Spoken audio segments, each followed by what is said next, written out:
When I was in college, I had friends who were going to be doctors and lawyers and important things, and I was a musician.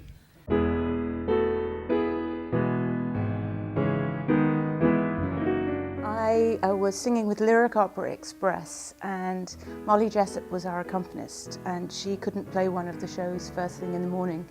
And Kent was there. There was this young man playing the piano, and he played, I'm afraid to say, the snot out of it. But in the course of the morning, found out that he had had a flat tire and needed a ride back to his car. And I said, sure, I'll give you a ride back to your car. And we realized that we had probably known each other all of our lives. We've been family ever since then. My first show with Kent was in the spring of 1997, and I auditioned for him and he hired me for Broadway through the decades, the 90s. We rehearsed in his house, and my first impression of him was what an amazing musician he was. I first met Kent when he would be a guest on my radio show, when he was doing programs at the old Simpson house. As a very gifted arranger and entertainer, as he started the Quality Hill Playhouse, I find that what he has done for the Kansas City theater community and for the cultural fabric of our city is not only helped to revitalize downtown, but he keeps a certain segment of that American songbook alive.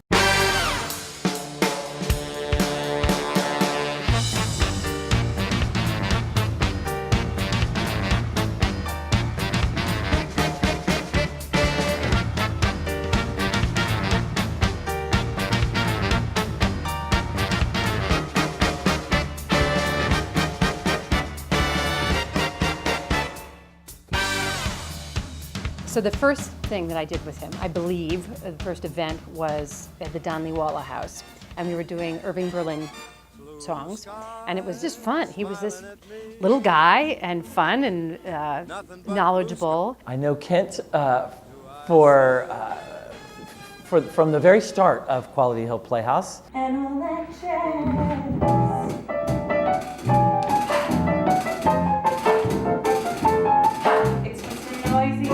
Where there's a nightly brawl and all that. Well, the experience with working with Kent, at any point in anything that you do with him, you understand there's just this incredible expertise that he has a real ability to demand and get the best. Performing at Quality Hill is different than performing anywhere else. I love performing with him. I love singing with him. I love talking with him. He and I pretty much hit it off musically right away. I fell in love with him immediately. I liked him instantly. We got along famously. The first time we worked together, we didn't get along. I was a stupid 20-year-old with my foot in my mouth, and he saw a lot of potential and talent, and I wasn't focused. And it's always a challenge because he pushes you to sing music and harmonies and styles that you would never sing, and as a result you have learned all of these techniques and styles. I have learned so much from him over the years. He has made me a musical snob, and I say that proudly. I don't know what kind of vocalist I'd be if I hadn't worked with Kent.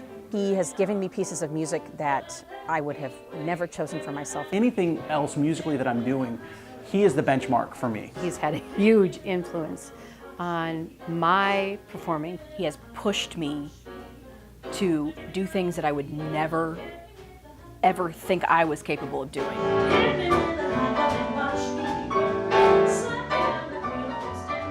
And more importantly, he has seen things in myself and I think in other performers, things that have made us stretch and grow. He's fostering and cultivating the talent of the people in Kansas City.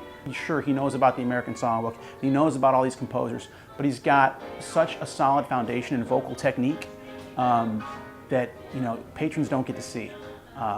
They do get to see that in the manifestation of the performers, and that's probably something that isn't all that well known, but I would say it is 100% true. I think with the Playhouse, he had an idea of a song cycle evening of singers and him at the piano, and he wanted it, and he did it.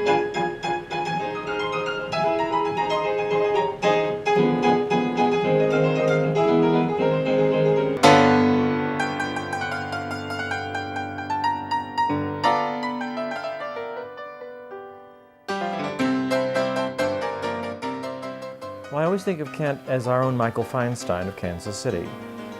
He has exposed the American Songbook to our community in a way that nobody else has done it. Everything about his presentation is something that I wanted to be a part of. And it was just one random day, and Kent called me. It was the summer of 2007.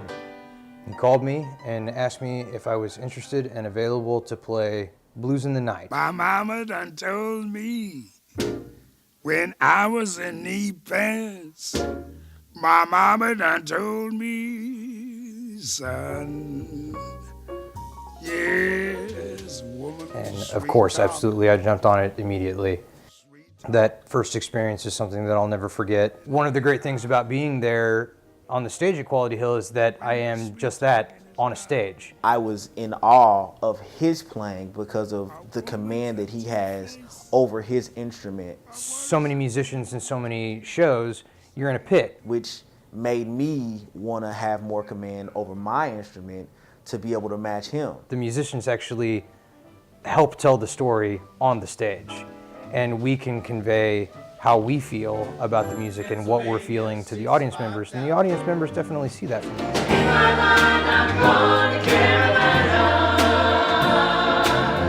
Can't you see the sunshine? Can't you just feel the moonshine? Ain't it just like It's wonderful to have a contemporary that you pick up with as if time has just stopped, and there's always the same connection of delight and pleasure and trust. But the one thing that I will always come away with from Kent is that I had to learn how to tie a bow tie. You know, you have to tie a bow tie to work at Quality Hill, and it's part of the standard of it. It's the decorum. It's great. There was actually a rehearsal call for me to learn how to tie a bow tie. We were looking into a mirror, and Kent stood behind me and tied the tie for me over my shoulders. That was weird. I can tie a bow tie now in 24 seconds, I think, without a mirror.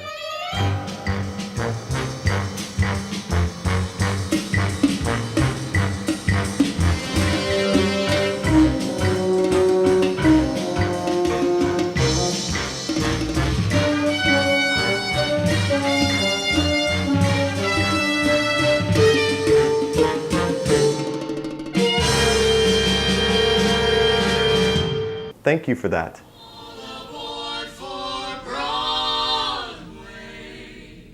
I'm amazed at how much I have learned in the past 10 years, both about the American Songbook and about running a theater company. It's very rare that someone with so much artistic talent also has such a keen sense about business, and that is a rare combination found in Kent Barnhart. He runs a really tight ship, knows what he wants out of his theater company, and knows how to get it. Well, he has brought incredibly qualitative music to Kansas City. I feel like the people who come to Quality Hill Playhouse, they're not looking for something that they can go and necessarily get anywhere else in town. It's live music that you can't hear anywhere else in a fashion that you won't see anywhere else. It's such a one-of-a-kind experience that even when I do tell my friends that I am playing at Quality Hill Playhouse, I just say you just gotta come and see it. the sweetness and the sorrow? Wish me luck the same to you. And I feel as if we've grown up together in a way, grown up together in music and the way we perform and the way we develop. Because I think though Kent presents himself with his tuxedo and his wonderful manners and his love of everything elegant, I think there's really just a hometown boy at the root of who he is. And I think that's what people find charming about him.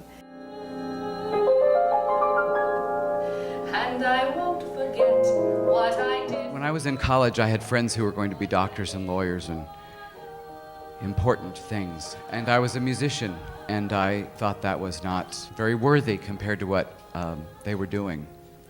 And over years, I have learned from so many people who have told me how touched they are by music that it is important. We live in a really special city. You guys are really special.